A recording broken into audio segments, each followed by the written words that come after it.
Все зроблено з такою любов'ю.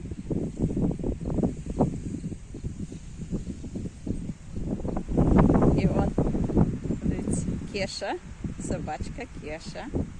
Красунчик, де вона робить гірку.